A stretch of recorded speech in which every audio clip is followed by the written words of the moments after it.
So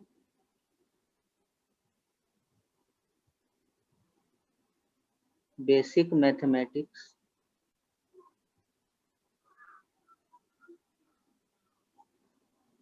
for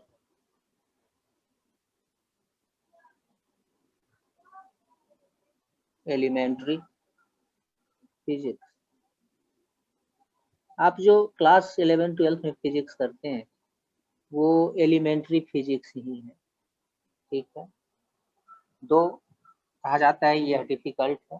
of course अगर by method in sequence with process अगर आप इसको नहीं पढ़ेंगे, नहीं समझेंगे, तो फिजिक्स ही नहीं कोई भी सब्जेक्ट डिफिकल्ट होता है, ठीक है। बट अगर आप विथ प्रोसेस इसको लर्न करते हैं, सीक्वेंस में अगर लर्न करते हैं, तो मेरे समझ से यह डिफिकल्ट नहीं है। तो आइए हम लोग बेसिक मैथमेटिक्स और एलिमेंट्री फिजिक्स को डिफरेंट पार्ट्स में डिवाइड करके पढ़ेंगे, ठीक है, सीक्वेंस में। जैसे सबसे पहले जो हम डिस्कशन करेंगे वह रियल नंबर्स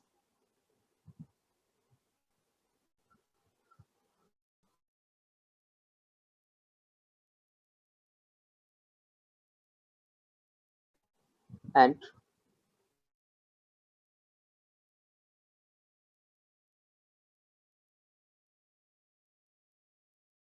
आएगा, क्योंकि हम लोग रियल नंबर में वेरिएशन को कंसीडर करेंगे, वेरिएशन को देखेंगे, डिफरेंट टर्म्स पैरामीटर्स को डिफाइन करेंगे। जैसे बहुत सारा टर्म्स है मैथमेटिक्स में, इन्फिनिटी, अनडिफाइंड, इस सबको डिस्टिंग्विश करेंगे, ठीक है। यूजुअली स्टूडेंट्स में कंफ्यूजन होता है, जो अनडिफाइंड और इन्फिनिटी को एक ही समझ जाते हैं, लेकिन इन सब में डिफरेंस है, ठीक है। इस लेक्चर का पर्पज सिर्फ नॉलेज डिलीवर करना नहीं है, बल्कि आप में एक सोचने का वे डेवलप करना है, ठीक है। आप में एक थिंकिंग एबिलिटी डेवलप करना है, ताकि आप चीज़ों पर इंडिपेंडेंटली थिंक कर सकें, सोच सकें, ठीक है। आपका अपना पर्सनल थिंकिंग हो फैक्ट्स पर, इस तरह से डेवलप करना इन लेक्चर्स का पर्पस होगा, जो खास करके बेसिक मैथमेटिक्स में होगा। देखिए, जैसे जैसे आप आगे पढ़ते जाते हैं, जैसे जैसे आपका नॉलेज आगे इंक्रीज करता है, कॉन्सेप्ट इंक्रीज करता है, आप ग्रेजुअली टीचर इंडिपेंडेंट होते चले जाते हैं। टीचर इंडिपेंडेंट का मतलब है तो धीरे धीरे आपको टीचर्स की, अगर सब्जेक्ट को आप बेहतर समझते जा रहे हैं, तो धीरे धीरे आपको किसी गाइड का, किसी टीचर का जो है वह मिनिमम हेल्प का आवश्यकता महसूस होगा आपको। मतलब आपको ऐसा लगेगा कि जो हाँ चलो यहाँ पर ज़्यादा से ज़्यादा आप खुद से कर रहे हैं, बहुत कम ऐसा चीज़ हो रहा है जहाँ पर आप किसी के हेल्प का आवश्यकता अनुभव करेंगे, महसूस करेंगे, फील करेंगे। तो इन लेक्चर्स का ये पर्पस है, जो आप सेल्फ इंडिपेंडेंट बने, आप टीचर इंडिपेंडेंट बने, ठीक है। यानी कि धीरे धीरे आपका टीचर पर डिपेंडेंसी समाप्त हो, ठीक है। सो पहला होगा real numbers and related graphs. उसके बाद जो सेकेंड होगा, हम लोग डिस्कशन करेंगे सेकेंड में ट्रिग्नोमेट्री, ठीक है।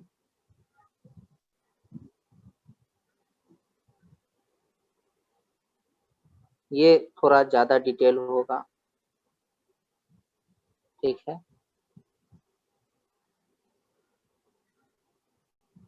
मतलब उसके बाद हम लोग डिस्कशन करेंगे ट्रिग्नोमेट्री के बाद अलजेब्रा या कोऑर्डिनेट ज्योमेट्री रख लेंगे, अलजेब्रा रख लेंगे, चलिए अलजेब्रा, ठीक है। उसके बाद फोर्थ में आएगा कोऑर्डिनेट ज्योमेट्री, ठीक है। हम लोग रियल नंबर्स में ही लॉगरिथम और एक्सपोनेंशियल फंक्शंस का जो है चर्चा कर लेंगे, ठीक है। तो इस तरह से बेसिकली यह 1 2 3 4 कोऑर्डिनेट ज्योमेट्री, और फिफ्थ पार्ट जो होगा, जो सबसे इंपॉर्टेंट होगा, जो मेन यहाँ पर आपका पर्पस है लर्न करने का, ठीक है, इन सब चीजों को समझने का, वह होगा कैलकुलस, ठीक है, कैलकुलस। और उसके बाद कैलकुलस के बाद जो होगा दैट विल बी वेक्टर। यानी कि इस 6 पार्ट में कंप्लीट हो जाएगा आपका basic mathematics for elementary physics, ठीक है। वेक्टर के साथ ये कंप्लीट होगा। सो आइए सबसे पहले हम लोग real number and related graphs का चर्चा करते हैं।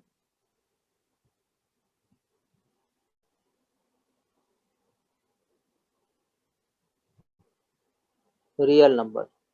देखिए, मैं आपसे ज़्यादा मैथमेटिक्स का उम्मीद नहीं करता हूँ, बट जो क्लास 8 स्टैंडर्ड का अलजेब्रा और जो ज्योमेट्री है, उस पर आपका बढ़िया पकड़ होना चाहिए, क्लास 8 का, ठीक है?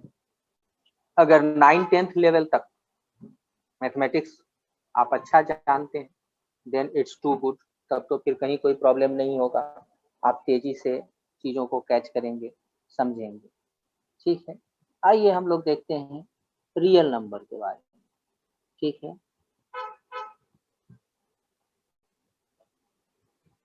आपको याद होगा, आप रियल नंबर क्लास 7 से पढ़ना स्टार्ट करते हैं, 6 में लाइटली इंट्रोड्यूस किया जाता है, 7, 8, 9, 10 सभी क्लासेज में आप रियल नंबर को पढ़ते हैं। इसमें 9th में और 7th में इस पर कुछ विशेष एम्फेसिस किया जाता है। हालाँकि रियल नंबर का जो फील्ड है, ठीक है, वो बहुत वाइड है, ठीक है?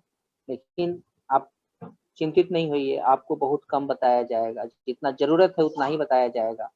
हाँ, यह भी श्योर है जो जितना बताया जाएगा उससे ज़्यादा यूज़ होना नहीं है फिज़िक्स में, ठीक है? तो इसीलिए यह अपने आप में एक कंप्लीट लेक्चर होगा, ठीक है?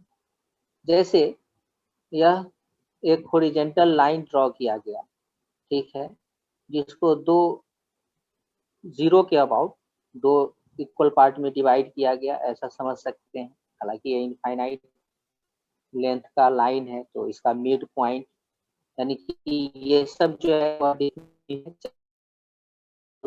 लाइन है, तो उसका कोई भी पॉइंट को आप मिड पॉइंट मान सकते हैं, ठीक है? ऐसा देखिए, यह एक हॉरिज़ॉन्टल लाइन इस तरह से कंसीडर किया जाता है, ठीक है? इस पर आप जो नंबर्स डिनोट करते हैं 1, 2, 3 काउंटिंग नंबर पहले आया, ये सब हिस्टोरिकल बैकग्राउंड है जो कि आप पहले से जानते हैं। Natural number, counting number natural number है, उसके बाद 0 आया, मैथमेटिकल ऑपरेशन आगे प्रोसीड किया, 0 आया, ठीक है? फिर बन गया होल नंबर, उसके बाद जो है सो नेगेटिव नंबर आया, फिर जो है सो बन गया इंटीजर, सेट ऑफ इंटीजर। तो जैसे मान लीजिए काउंटिंग नंबर आया होगा, तो काउंटिंग नंबर क्या है? Natural number 1, 2, 3, 4 and so on, इस तरह से, मतलब इस तरह से पॉइंट वाइज था।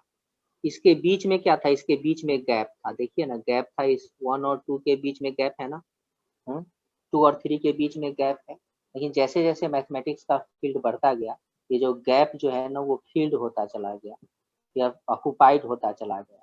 फिर उसके बाद आया रेशनल नंबर और इरेशनल नंबर का कॉन्सेप्ट, ठीक है? तो ऑफ कोर्स ये रियल नंबर का मैं चर्चा कर रहा हूँ, डायरेक्ट यूज तो नहीं होगा, बट वेरिएशन का जहाँ तक बात आएगा वहाँ पर आपको यह एक थिंकिंग का रास्ता देगा, ठीक है? यानी कि जहाँ से आप थिंकिंग कर सकते हैं, ठीक है? तो इसमें हम स्टार्ट हो रहे हैं, आगे डिटेल कर रहे हैं रेशनल और इरेशनल नंबर से, ठीक है?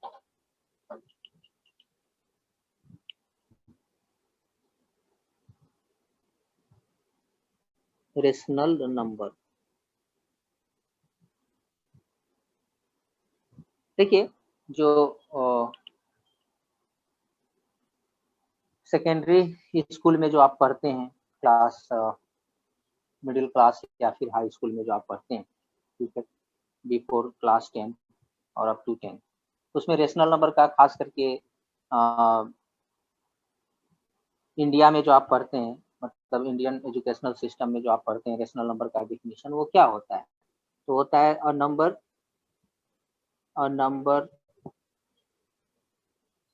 which can be expressed in the form of p by q, a number which can be expressed in the form of p by q, where there is no common factor, where there is no common factor in p and q, and q is not equal to 0, ठीक है?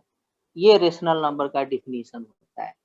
ठीक है। Example में दिया जाता है जैसे 2/3, कोई भी इंटीजर 5, ठीक है, 8, ठीक है, लाइक 1/3 एंड etc, ठीक है। सो ये सब नंबर जो है वो रेशनल नंबर है। जब आप सवाल उठाते हैं जो ये 5 तो p/q के फॉर्म में नहीं दिख रहा है, तो यहाँ पर हम कहते हैं क्या, जो इसके डिवीजन में 1 है, 8 के डिवीजन में 1 है, तो ये p/q के फॉर्म में हुआ, तो इसीलिए यह क्या है, रेशनल नंबर है। लेकिन यह आंसर जो है वो हमें सेटिस्फाई नहीं करता है। क्यों सेटिस्फाई नहीं करता है? इसका मतलब ये है, जो यह डिफिनीशन जो है उतना ज़्यादा जो है वो क्लियर नहीं है, ठीक है। कब कब ये कंफ्यूजन क्रिएट करता है? जब आता है इरेशनल नंबर का डिफिनीशन और उसके एग्जाम्पल में रखा जाता है जो जैसे √2 इरेशनल नंबर है, ठीक है। आइए देखते हैं। और वह नंबर जो वह रियल नंबर जो रेशनल नहीं है वो क्या होगा, इरेशनल होगा। मतलब a number which can't be expressed in the form of p/q, ठीक है। A number which can't be expressed in the form of p/q where there is no common factor in p and q and q is not equal to 0। अगर ऐसा कहा जाता है, ठीक है, then that is, अगर ऐसा हो सकता है then that is irrational number. और इसके एग्जाम्पल में √2। हम ये नहीं करें कि यह डिफिनीशन इनकम्प्लीट है, थोड़ा सा स्पेक्ट्रम को यह क्लियर नहीं कर रहा है। क्यों? क्योंकि जैसे इरेशनल नंबर के एग्जाम्पल में अगर देखा जाए इरेशनल नंबर, तो इसी का रिवर्स उसका डिफिनीशन होगा, ठीक है, which can't be expressed in the form of q, irrational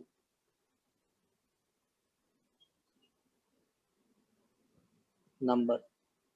A number which can't be expressed in the form of p/q where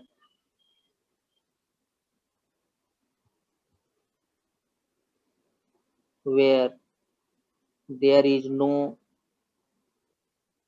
common factor in p and q and q is not equal to 0 and q is not equal to 0 is called irrational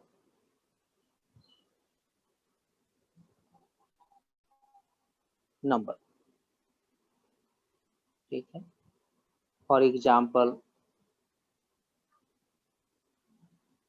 √2, √3 and so on etc, ठीक है। अब सवाल ये होता है कि यह √2 irrational number है, ठीक है, मान लेते हैं, तो हम कैसे यह कह सकते हैं कि यह p/q के फॉर्म में एक्सप्रेस्ड नहीं है?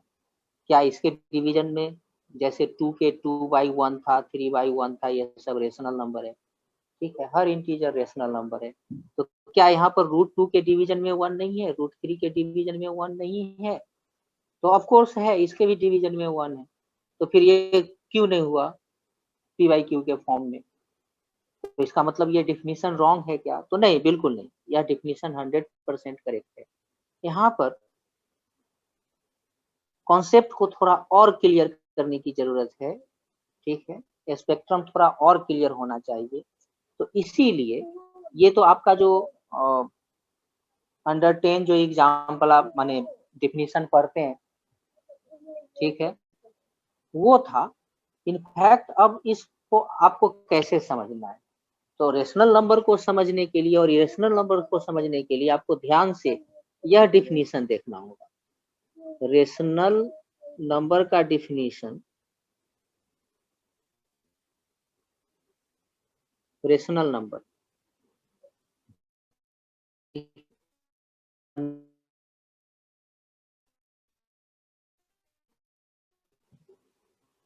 ऐसे कह सकते हैं, अ terminating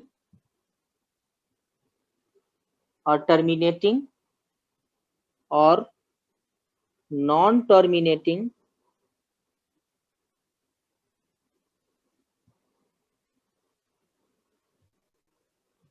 but repeating decimals are, or terminating or non-terminating but repeating decimals are rational numbers as they can be expressed in the form of p by q। इसका मतलब, और वो पूरा जो पहले डेफिनेशन लिखा गया वो इसको फॉलो करेगा। और टर्मिनेटिंग और नॉन टर्मिनेटिंग बट रिपीटिंग जितना भी डेसिमल है, इनफैक्ट यहाँ पर जो ये डेफिनेशन लिखा गया, जो a number which can be expressed in the form of p by q where there is no common factor in p and q and q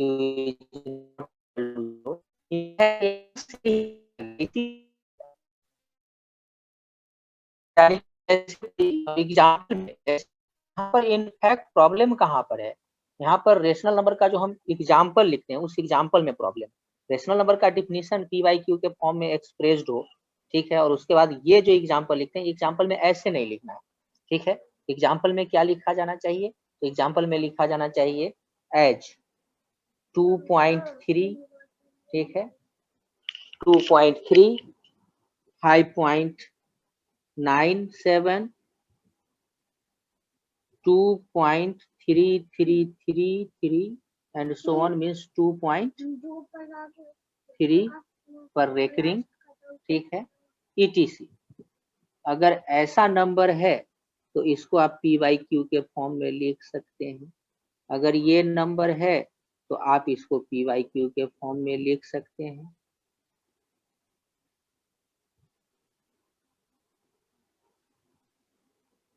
आप इसको p बाई क्यू के फॉर्म में लिख सकते हैं, इसको आप p बाई क्यू के फॉर्म में लिख सकते हैं, मेनी टाइम्स आप लिखे हैं, ठीक है। तो कोई भी टर्मिनेटिंग डेसिमल, कोई भी टर्मिनेटिंग डेसिमल और non terminating but repeating decimal, ठीक है, वह p बाई क्यू के फॉर्म में एक्सप्रेस्ड हो सकता है, ठीक है। और इसीलिए ऐसे नंबर्स को हम रेशनल नंबर कहते हैं, ठीक है। सो रेशनल नंबर का डिफिनीशन यहाँ से अराइज होता है।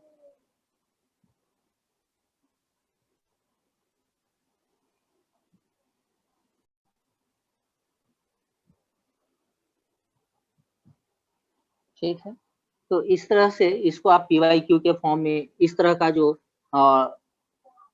Non terminating but repeating decimals है उसको आप मेनी टाइम्स, अनेकों बार पी वाई क्यू के फॉर्म में कन्वर्ट किए हैं, ठीक है।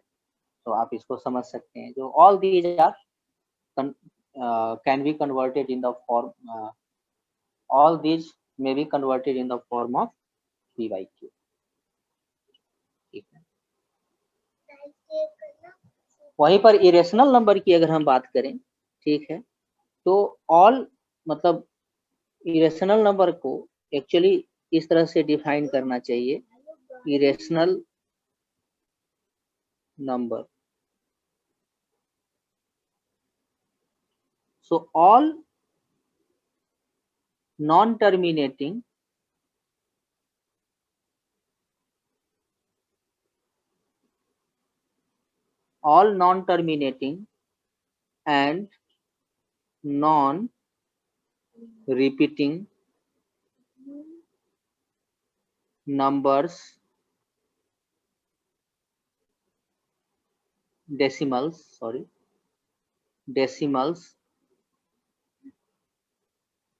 are irrational number, ठीक है। all non-terminating and non-repeating decimals are irrational number as they can't be expressed in the form of in the form of P Y Q. So इसी के एग्जाम्पल में जैसे अगर हम √2 को देखें तो √2 को अगर आप डेसिमल फॉर्म में जब कन्वर्ट करेंगे, जैसे फॉर एग्जाम्पल √2 एग्जाम्पल में लिखा जाता है, तो और ये क्लियर हो जाना चाहिए, क्योंकि जब आप √2 को डेसिमल में लिखेंगे, इनफैक्ट आपको पता नहीं है 1.41 एंड सो ऑन, जब आप इसको डेसिमल में लिखेंगे तो ये रिपीटिंग डेसिमल नहीं आएगा, ठीक है। यानी कि यहाँ पर रिपीटिंग कोई भी डिजिट जो है वो रिपीटिंग नहीं आएगा, और ये नॉन टर्मिनेटिंग भी होगा। एज ए रिजल्ट अगर मान लीजिए ये दिया हुआ है, ये दिया हुआ है, तो आप इसको रिवर्स √2 में नहीं लिख सकते, यानी कि यहाँ पर रिवर्स नहीं आ सकते। √2 से आप 1.41 इसमें आप जा सकते हैं, 414 आगे बढ़ सकते हैं, प्रोसीड कर सकते हैं, लेकिन उसमें रिपीटेशन नहीं आएगा किसी भी डिजिट में, ठीक है। जबकि अगर रिवर्स अगर आपको आना है, इस डेसिमल से अगर √2 में आना है, तो आप इसको एग्जैक्टली √2 नहीं लिख सकते।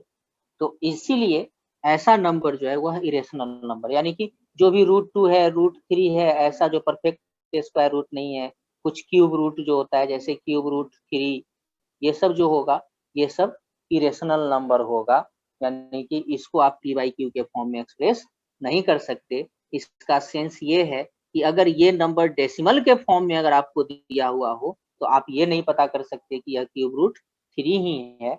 मतलब क्या, अप्रोक्सीमेटली आप लिख सकते हैं, बट एग्जैक्टली आप उसको क्यूब√3 नहीं लिख सकते अगर डेसिमल फॉर्म में दिया हुआ हो तो इसीलिए हम कहते हैं this can't be expressed in the form of P Y Q, ठीक। सो ये रेशनल और इरेशनल नंबर की बातें हुई। अब यहाँ पर देखिए, जो जब ये रेशनल और इरेशनल नंबर का कॉन्सेप्ट डेवलप हुआ, यानी कि यूं कह दीजिए, जो रेशनल और इरेशनल नंबर हमारे नंबर सिस्टम में जब इंक्लूड हुआ, ठीक है, तो अब इसके बीच का जो गैप था 1 2 3, ये सब जो इंटीजर्स हैं 4, ठीक है, इधर आगे जाएगा, ये -1 -2 -3, ठीक है, ये इसके बीच का जो गैप है 1 2 के बीच का जो ये गैप है, ये गैप अब कंटिन्यूअस हो गया, मतलब इसमें कहीं कोई पॉइंट खाली नहीं रहा, ठीक है। यानी कि इसका मतलब ये है कि इसके ईच एंड एवरी पॉइंट पर कोई ना कोई नंबर्स हैं, ठीक है। यानी कि कहीं भी टूटा हुआ ये लाइन नहीं है, कहीं भी गैप नहीं है, एक भी पॉइंट जो है यहाँ पर खाली नहीं है, हर पॉइंट को एक नंबर कॉरेस्पॉन्ड करता है। जब इन सभी नंबर्स को ये इंटीजर के साथ, ये जो गैप था बीच में, इसके ईच एंड एवरी पॉइंट पर नंबर्स आ गए, इन सभी को एक साथ कॉलेक्टिवली सेट ऑफ रियल नंबर कहते हैं। यानी कि वह ईच एंड एवरी पॉइंट जो है वह सेट ऑफ रियल नंबर का मेंबर है, यानी कि रियल नंबर है, ठीक है। जो रियल नंबर का एक सबसे जो बेसिक प्रॉपर्टी है वो क्या है, जो किसी भी रियल नंबर का आप स्क्वायर करके देख लें वो निगेटिव नहीं होता है। यानी कि if x is real, if इसका एक सबसे बेसिक प्रॉपर्टी है, जो इफ 0 रियल भी है, अब कहिएगा if x is real then x square will always be greater than 0, यानी कि ग्रेटर देन और इक्वल टू 0 आप कह सकते हैं केवल 0 के केस में, या फिर कह सकते हैं ग्रेटर देन 0, ठीक है ना, greater than 0 if x is not equal to 0, और ये हो जाएगा equal to 0 if x is equal to 0। आप इस तरह से डिफाइन कर सकते हैं इसको, जो x square is greater than, if x is real then x square is greater than 0 if x is not equal to 0 और equal to 0 if x is equal to 0। जरा सा देखिए ना, 0 जो है ना वो यूनिक नंबर है, 0 रियल भी है, 0 इमेजिनरी भी है, क्योंकि ये इमेजिनरी नंबर लाइन पर भी लाई करता है। सो इनफैक्ट वो आगे की बात है, जो स्टूडेंट मैथमेटिक्स करेंगे उनको डिटेल पता चलेगा ही इसका, ठीक है। एज ए रिजल्ट हम उसके डिटेल में अभी नहीं जाना चाह रहे हैं, या फिर जरूरत भी नहीं है बेसिक फिजिक्स के लिए, एलिमेंट्री फिजिक्स के लिए उसका नीड भी नहीं है, ठीक है। So live it. लेकिन फिलहाल यह जो प्रॉपर्टी है, जो किसी भी रियल नंबर का स्क्वायर हमेशा ग्रेटर देन 0 होगा, ये बहुत ही इंपॉर्टेंट है, बेसिक प्रॉपर्टी है, इसका आप ध्यान रख सकते हैं, ठीक है। तो ये सारा का सारा नंबर्स जो है वो रियल नंबर कहलाया, यानी कि इसमें कहीं भी किसी भी पॉइंट पर, ठीक है, कोई भी पॉइंट खाली नहीं है। किसी पॉइंट पर रेशनल नंबर है तो किसी पॉइंट पर इरेशनल नंबर है। यानी कि कोई पॉइंट ऐसा भी होगा जिसको आप, जिस पर √2 सिचुएटेड होगा। अब इस √2 को आप ज्योमेट्रिकली दिखाए होंगे, क्लास 8 में था। जो √2 को आप कैसे ड्रॉ करेंगे, रियल नंबर लाइन पर कैसे रिप्रेजेंट करेंगे, क्लास 9th में था।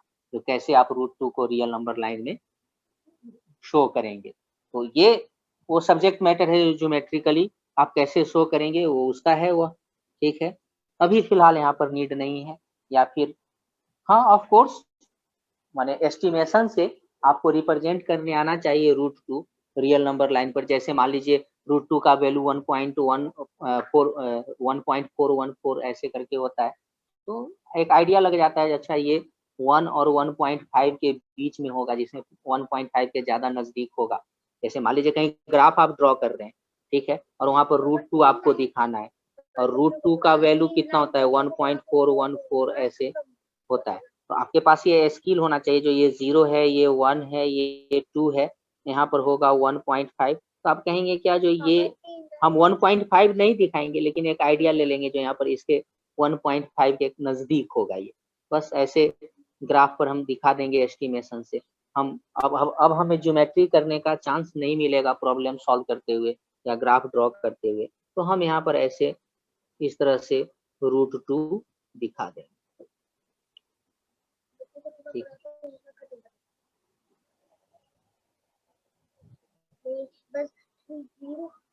तो इस तरह से हम रियल नंबर लाइन पर √2 दिखाएंगे, ठीक है।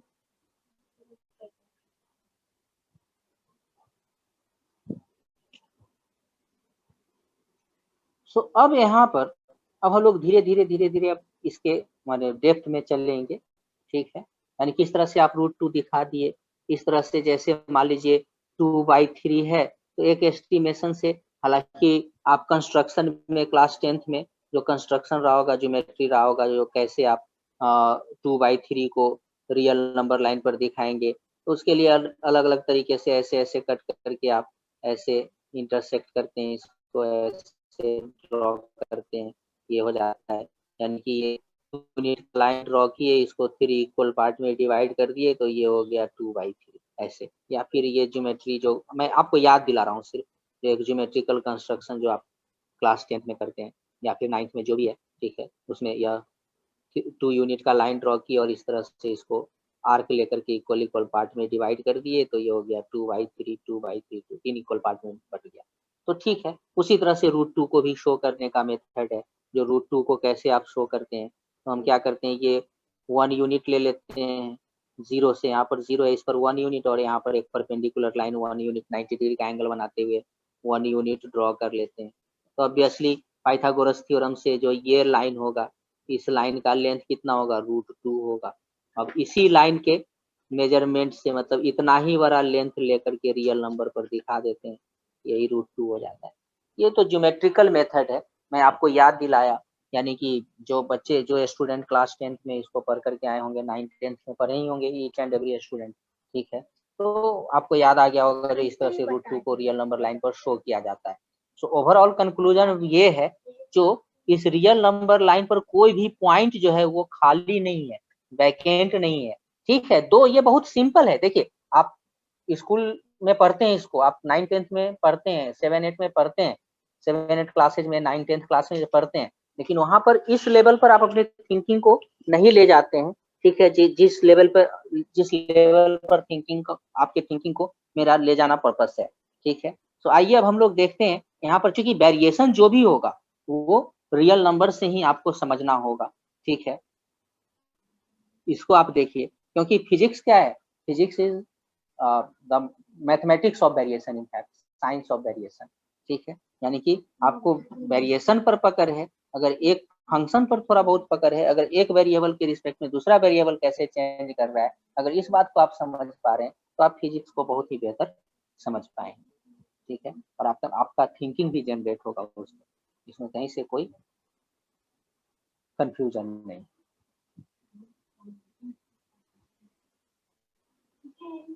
ठीक, तो अब नेक्स्ट क्वेश्चन ये है, ठीक है। जैसे ये रियल नंबर लाइन है, ये 1 है, ये 2 है, ये 3 है, ये 4 है, ये 5 है, एंड सो ऑन। ये इनफाइनाइट लेंथ का रियल नंबर लाइन होता है, आपको पता ही है। ठीक है,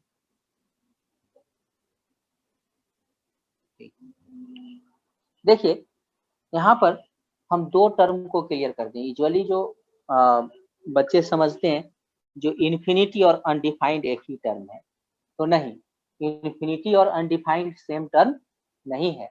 इन्फिनिटी डिफाइंड है। What is the definition of infinity? ठीक है, अनडिफाइंड का मतलब ये है जो इस तरह का कोई डिफिनीशन अभी तक नहीं दिया गया साइंटिफिक वर्ल्ड में, मैथमेटिकल वर्ल्ड में। जैसे समथिंग बाई जीरो कहा जाता है, जो something by zero, x by zero where x is not equal to zero is undefined, is undefined, ये सही है। ये इसको लोग समझ लेते हैं इन्फिनिटी, नहीं, ये इन्फिनिटी नहीं है, अनडिफाइंड है। जैसे 1/0, 2/0, ये सब क्या है, ये सब अनडिफाइंड है। ठीक है ना, ये सब अनडिफाइंड है। क्यों? क्योंकि मैथमेटिक्स में ऐसा नंबर एग्जिस्ट ही नहीं करता। सो डज नॉट एग्जिस्ट और अनडिफाइंड एक ही बात है, और डज नॉट एग्जिस्ट, ठीक है, डज नॉट एग्जिस्ट और अनडिफाइंड एक ही टर्म है। ठीक है ना, मान सकते हैं। लेकिन अब इनडिटर्मिनेट टर्म फिर अलग है। जो स्टूडेंट आगे इन डेप्थ कैलकुलस को पढ़ेंगे, ठीक है, हमको भी चांस मिल सकता है इनडिटर्मिनेट टर्म बताने का, लेकिन उसकी जरूरत नहीं है, फिजिक्स के लिए जरूरत नहीं है। फिलहाल फिलहाल ये होना चाहिए कि जो हाँ ठीक है चलो इस फॉर्म का में नंबर आएगा तो हम नहीं लेंगे, चाहे नहीं हो सकता। लेकिन इस बात को क्लियर कर देना यहाँ पर बहुत नेसेसरी है, जो अनडिफाइंड और इन्फिनिटी में क्या डिफरेंस है। अनडिफाइंड का मतलब ये हुआ जो ऐसा नंबर अभी तक मैथमेटिक्स में डिफाइन किया गया नहीं है, मतलब ऐसा नंबर मैथमेटिक्स में नहीं होता है, नहीं एग्जिस्ट करता है। जबकि इन्फिनिटी, इन्फिनिटी का तो डिफिनीशन है। What is the definition of infinity? इसको इस सिंबल से डिनोट करते हैं इन्फिनिटी को। So what is the definition of infinity? तो इन्फिनिटी का डिफिनीशन हो जाएगा as much large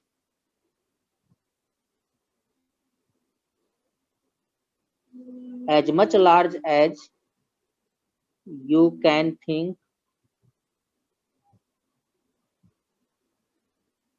larger than that.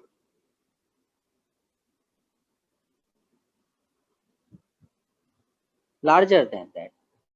So this is the definition of infinity. मतलब इतना बड़ा जितना बड़ा आप थिंक कर सकते हैं उससे भी थोड़ा बड़ा। तो ये तो डिफिनीशन ही हुआ ना, ये अनडिफाइंड कहाँ हुआ?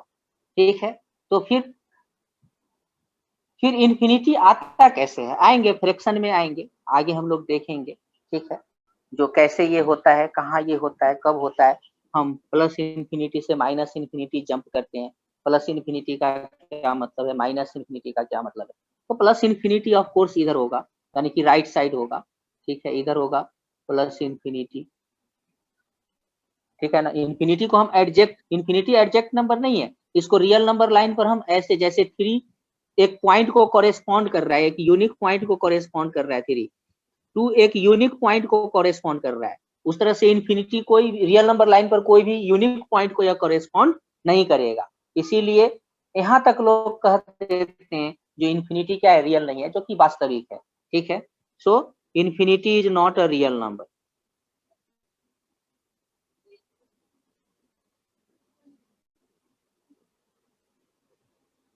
क्या है भाई लॉजिक? तो ये रियल नंबर लाइन पर लाइन नहीं करता है।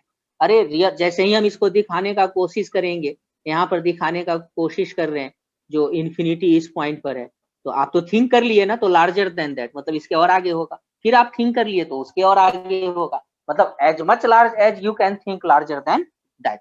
सो this is the definition of infinity. तो आप ही बताइए जो इन्फिनिटी और अनडिफाइंड में डिफरेंस है या नहीं?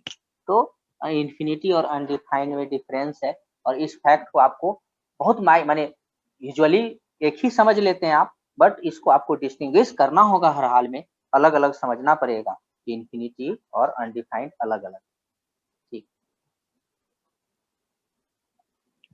तो चलिए अब आगे हम लोग देखते हैं इसी रियल नंबर में। ठीक है, ये जो मैं बता रहा हूँ अभी, ये जो मैं कर रहा हूँ, ये जो लेक्चर अभी मैं डिलीवर कर रहा हूँ आगे इस पॉइंट से आगे, वो आपको कैलकुलस में माने लिमिट को समझने में बहुत काम आएगा।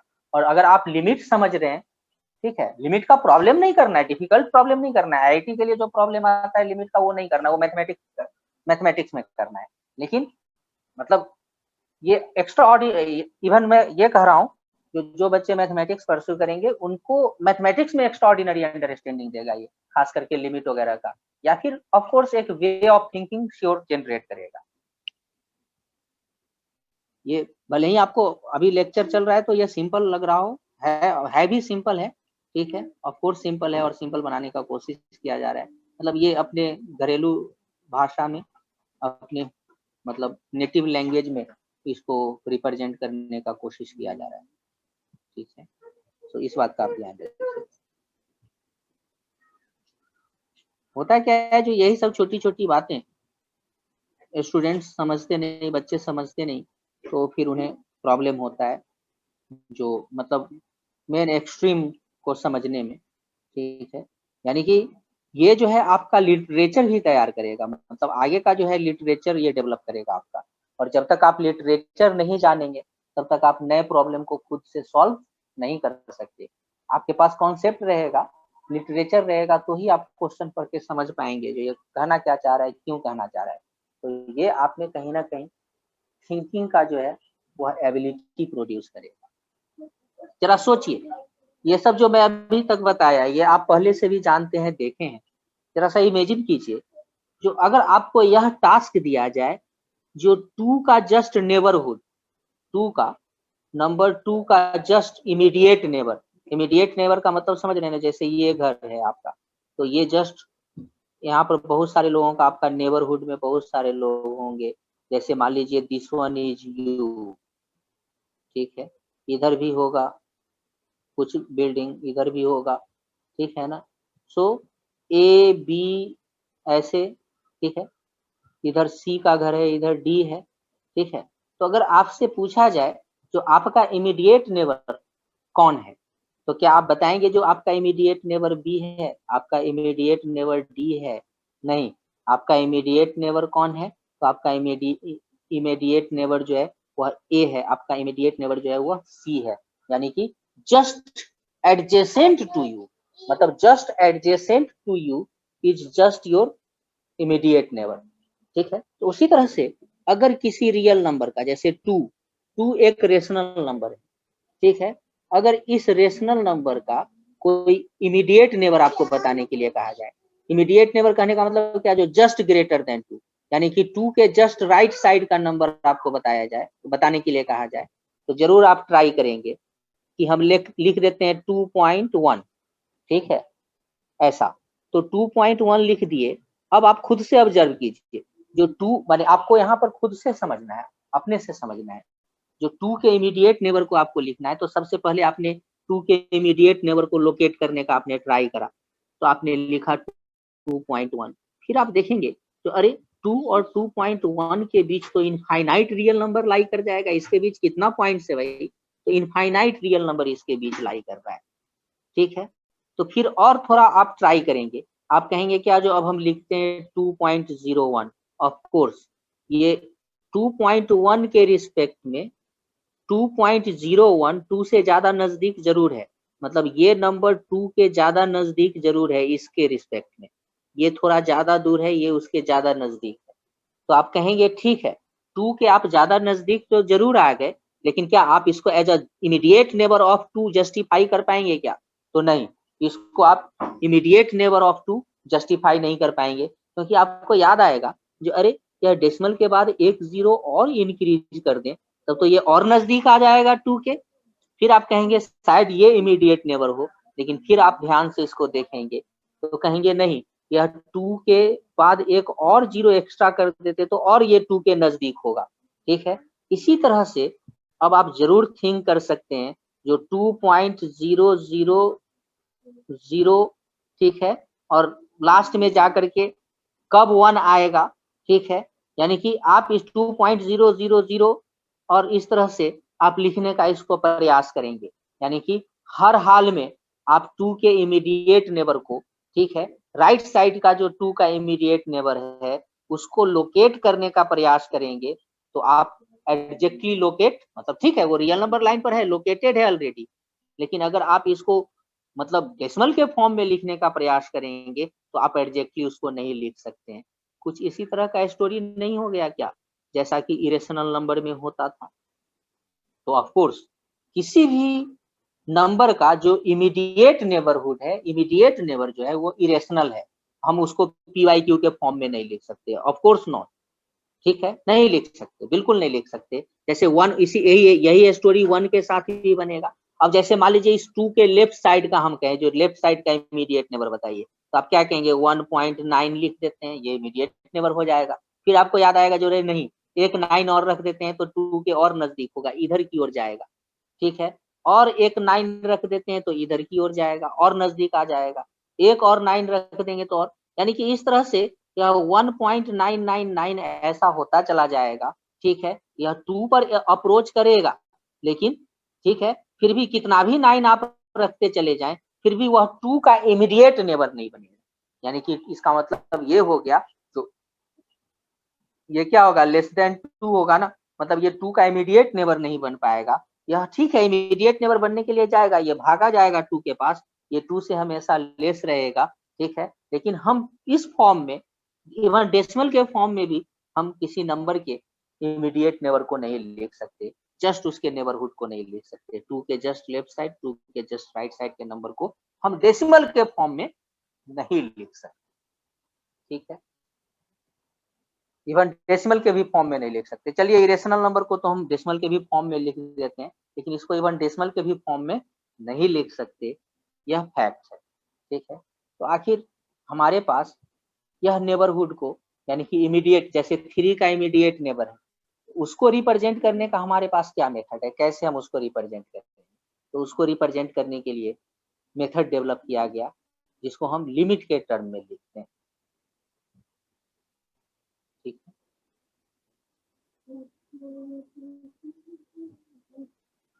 to write the immediate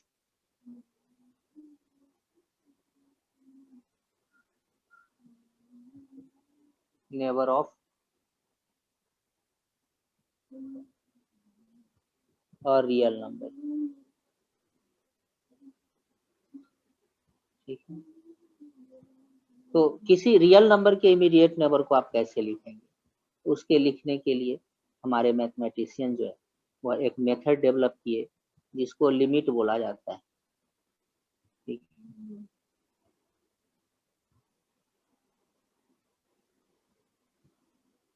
इसको लिमिट बोलते हैं।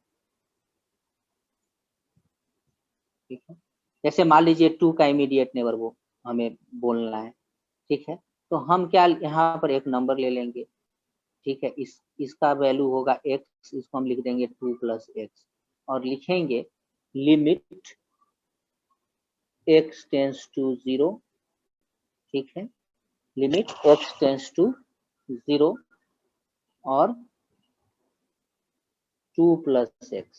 ठीक है, अब बहुत मतलब डीप मैथमेटिक्स में जाएंगे तो यहाँ पर हमें लिखना पड़ेगा 0 प्लस, मतलब क्या, जो इस केस में हमेशा x जो होगा ग्रेटर देन 0 होगा। अगर x टेंस टू 0 प्लस लिखते हैं तो इसका मतलब होगा जो x हमेशा ग्रेटर देन 0 होगा। x टेंस टू 0 माइनस लिखते हैं तो इसका मतलब होगा x हमेशा लेस देन 0 होगा। इसी को लिखने का एक मेथड और है, x टेंस टू 0 + 0, और इसको लिखने का एक मेथड और है, इसको लिखने का एक मेथड और है, x टेंस टू 0 - 0। तो मतलब इस तरह से डिफरेंट मैथमेटिक्स के फॉर्म में इसको लिखा जाता है। लेकिन इमेजिन कीजिए, अब आप, हम उम्मीद करते हैं कि यहाँ पर खुद समझ सकते हैं इसको, जो x टेंस टू 0 है, इसी को शॉर्ट में जल्दी में हम ऐसे भी लिख देते हैं, जो limit x tends to 0 2 + x। ठीक है, अगर हम प्योर मैथमेटिक्स की भाषा में कहें तो ये 2 + x जो होगा, यह 2 से ग्रेटर भी हो सकता है, 2 से लेस भी हो सकता है। मतलब ये नंबर जो है वो 2 का जस्ट राइट साइड का और 2 के जस्ट लेफ्ट साइड के नंबर को एक साथ रिप्रेजेंट कर दिया। इसका मतलब ये हुआ, अगर यहाँ प्लस माइनस नहीं दिया हुआ है तो इसका मतलब ये हो गया, जो यह 2 के लेफ्ट साइड के जस्ट लेफ्ट साइड, मतलब हम उसको डेसिमल के फॉर्म में तो नहीं लिख सकते, वो रेशनल नंबर भी नहीं है, रियल है।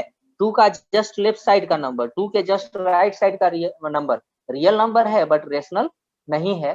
ठीक है। इवन डिसमल के फॉर्म में हम उसको नहीं लिख सकते, चाहे वो नॉन टर्मिनेटिंग डिसमल ही क्यों ना हो, नॉन रिपीटिंग डिसमल ही क्यों ना हो, ठीक है। एज ए रिजल्ट यहाँ पर उसको किसी भी रियल नंबर के इमीडिएट नेबरहुड को लिखने का मेथड यही है, जो limit x tends to 0 2 plus x. अब क्या होगा, ये नंबर जो होगा ये लेस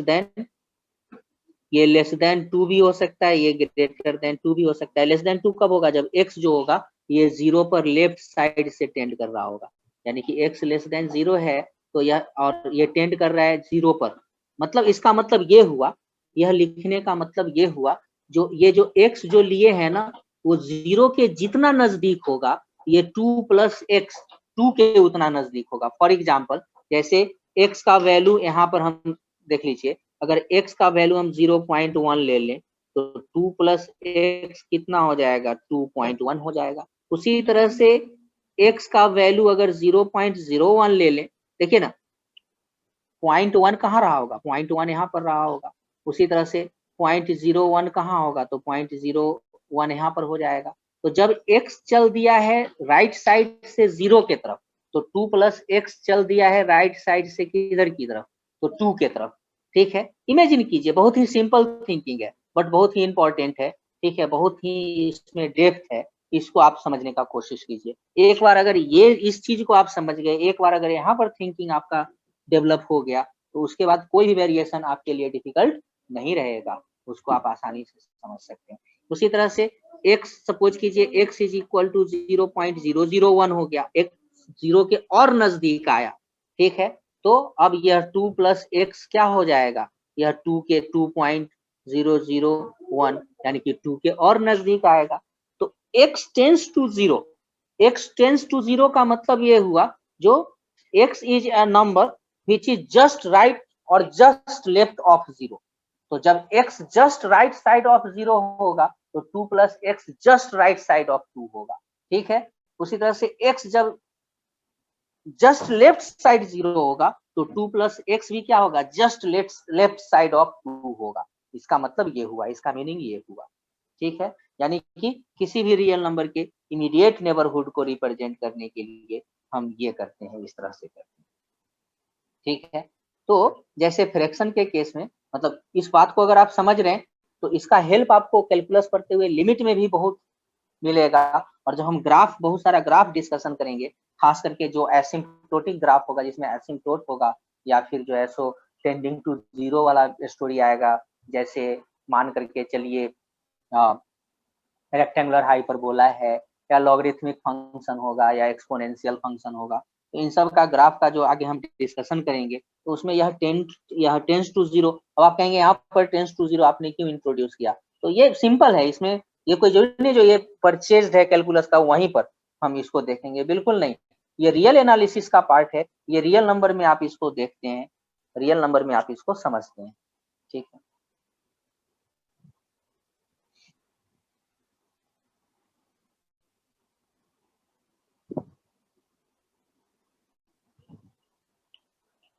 तो अब यहाँ पर आइए देखते हैं हम लोग क्यों लोग कह देते हैं कि 1/0 इंफिनिटी है, ठीक है। 1/0 इंफिनिटी है, क्यों कह देते हैं, क्यों कहते हैं कि 1/0 इंफिनिटी है, उसका रीजन क्या है, आइए उसको जरा सा देखते हैं। कि जैसे मान लीजिए 1/0 अनडिफाइंड है, 1/0 इंफिनिटी नहीं, ठीक है ना।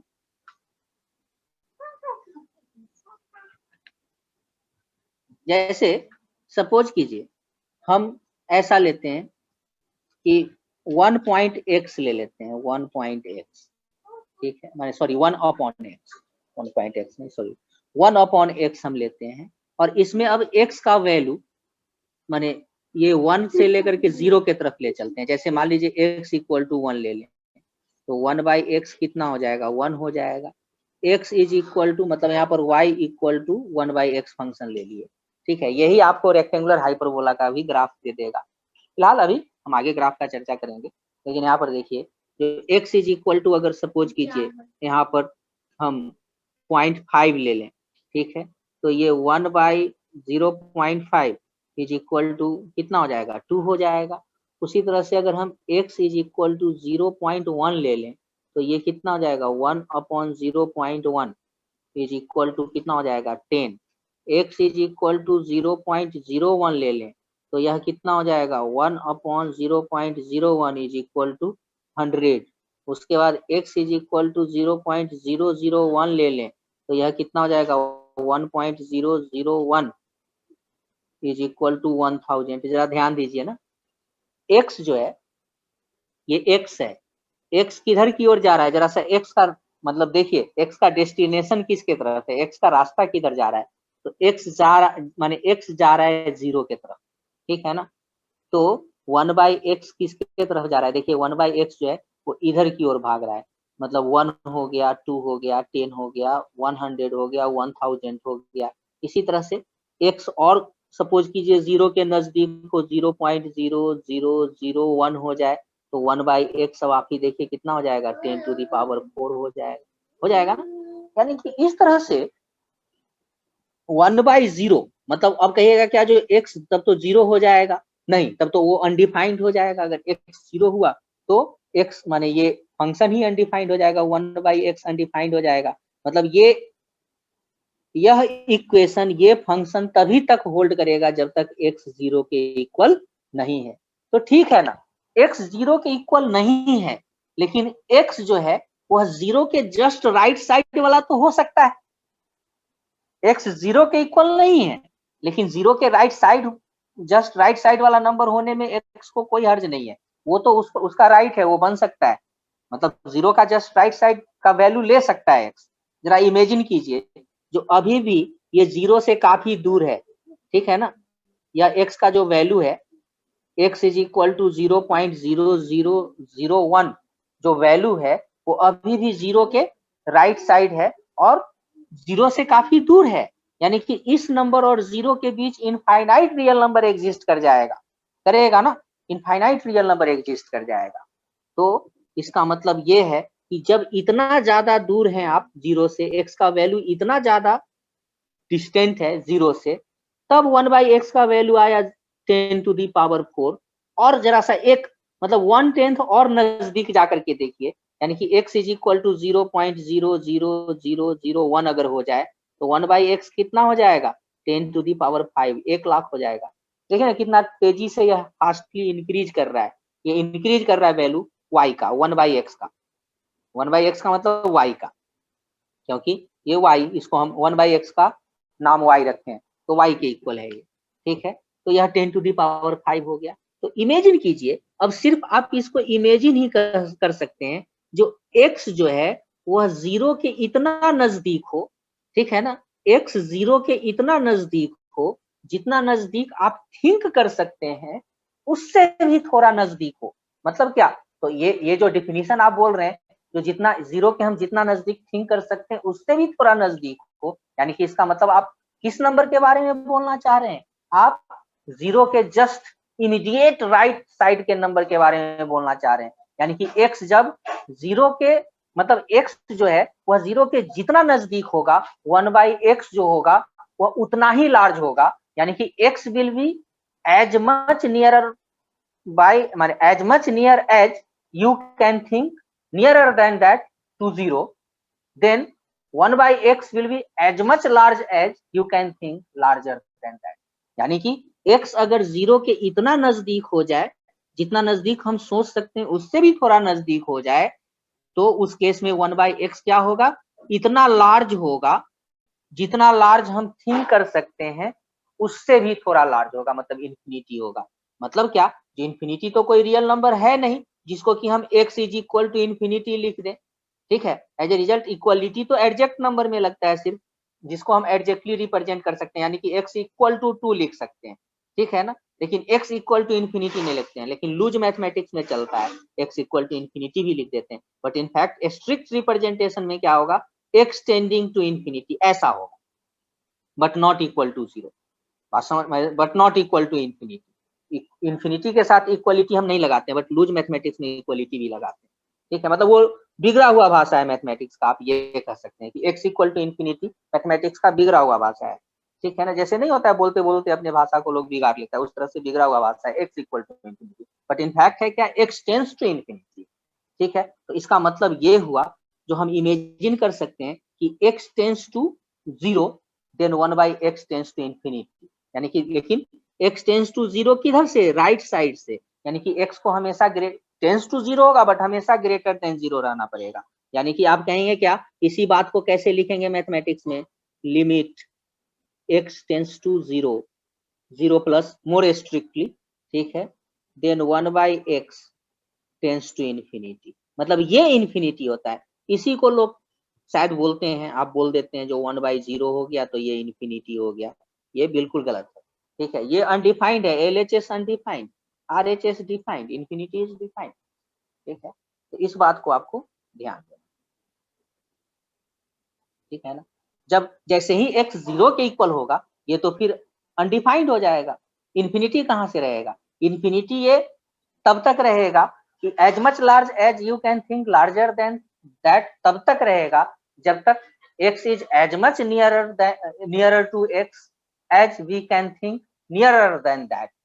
ठीक है, तो जाकर के यह इंफिनिटी के टेंडिंग होगा। इसी को लोग लूज मैथमेटिक्स में, लूज भाषा में, ठीक है, ढीला भाषा में ऐसे लिख देते हैं कि x टेंस टू 0, ठीक है, 1/x is equal to infinity, और कहते हैं जो ये इसका लिमिटिंग वैल्यू, जबकि है एक्चुअली ये।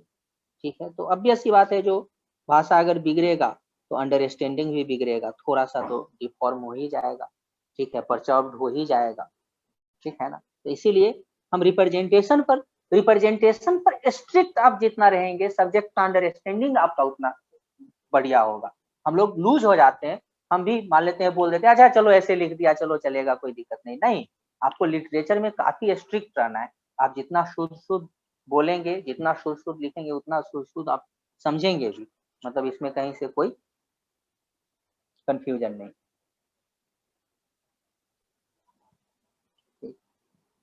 तो इसका मतलब ये हुआ। अब देखिए ना, अगर यही इसी में अगर x 0 पर टेंड लेफ्ट साइड से करे, मतलब क्या, जो अगर 0 पर या x जो है इधर से, x इस साइड से 0 पर टेंड करे, मतलब जैसे y इक्वल टू 1/x है ना, तो अब यहाँ पर x का वैल्यू मान लीजिए -0.1 हो जाए, तो अब आप ही बताइए y का वैल्यू कितना होगा, y का वैल्यू हो जाएगा -1/-0.1, यानी कि ये हो जाएगा -10 हो जाएगा। देखिए ना, y इक्वल टू, अब x का वैल्यू कितना हो जाए, -0.01 हो जाए, तो 1/-0.01 इज इक्वल टू यह कितना हो जाएगा, तो यह इक्वल टू हो जाएगा -100 हो जाएगा, यानी कि इस केस में निगेटिव हो जाएगा। ठीक है, तो इसका मतलब ये हो गया, जो उसी तरह से x जो होगा अब 0 के जितना नजदीक होगा फ्रॉम लेफ्ट साइड से, ठीक है ना, ये 1/x कहाँ होगा, माइनस इंफिनिटी पर, निगेटिव नंबर इधर भागेगा ये। ठीक है, जब x इधर की ओर चल दिया था, x जब इधर की ओर चल दिया था तो 1/x 1 से इधर चल दिया था, और जब x यहाँ पर इधर चल दिया तो 1/x इधर चल देगा, तो 1/x इधर चल देगा, माइनस इंफिनिटी पर जाएगा। ये इसके जितना नजदीक होगा, ये इसके इतना, अगर x 1 से इधर जाने लगेगा तो 1/x इधर जाने लगेगा। ठीक है, यानी कि x टेंस टू इंफिनिटी तो 1/x टेंस टू 0 हो जाएगा। यानी कि अब आप इसी में यह कहेंगे, जो limit x tends to 0 minus 1/x tends to minus infinity, यानी कि ये इंफिनिटी और माइनस इंफिनिटी का कॉन्सेप्ट है। ठीक है, यानी कि ओवरऑल हम क्या कहेंगे, जो limit x tends to 0 1/x is equal to plus minus infinity, मतलब क्या, जो अब यहाँ पर ये सिंबल तो आपको पता है कि जब ये x टेंस टू 0 सिर्फ लिखते हैं तो ये 0 के लेफ्ट साइड से भी, जैसे x टेंस टू अगर 1 लिख दिए तो इसका मतलब क्या हुआ, जो इसमें x जो होगा वो 1 के लेफ्ट साइड से भी टेंड करेगा और 1 के राइट साइड से भी 1 पर टेंड करेगा। ठीक है, यानी कि x टेंड्स टू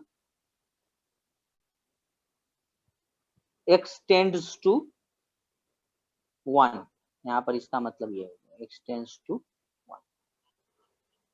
ठीक है, यानी कि अगर सिर्फ ऐसे लिखे, जो लिमिट x टेंस टू 1 तो इसका मतलब हम ये कहना चाह रहे हैं जो इसमें x ग्रेटर देन 1 भी होगा और x लेस देन 1 भी होगा। लेकिन जब हम लिखेंगे limit x tends to 1 plus, तो इसका मतलब ये होगा जो इसमें x तो ग्रेटर देन 1 ही होगा, इसमें कहीं से कोई कंफ्यूजन नहीं। वहीं पर अगर हम लिखेंगे limit x tends to 1 minus, तो इसका मतलब ये हो जाएगा, है ना,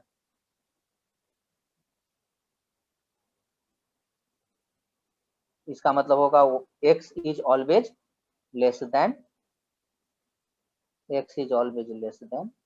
1, इसका मतलब ये होगा। तो उसी तरह से यह अगर हम सिर्फ लिख दिए, ठीक है ना, जो लिमिट x टेंस टू 1, तो इसका मतलब ये हो जाएगा जो इस केस में x जो होगा वो ग्रेटर देन 1 भी हो सकता है, लेस देन 1 भी हो सकता है, मतलब दोनों को एक साथ लिखने का यह, ठीक है।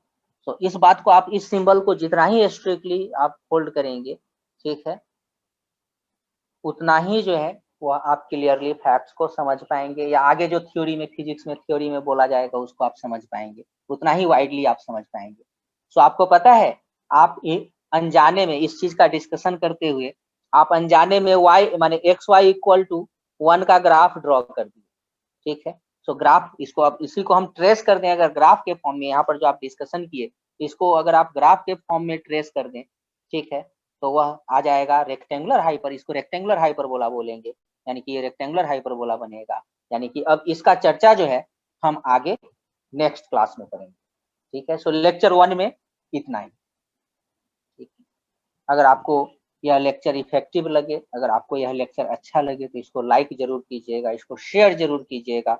मैं ये चाहता हूँ कि पूरे अपने नेशनल लेवल पर इंडिया में और अब्रोड, ठीक है, इस लेक्चर को रिकॉग्निशन मिले और लोगों को बेनिफिट हो, ठीक है।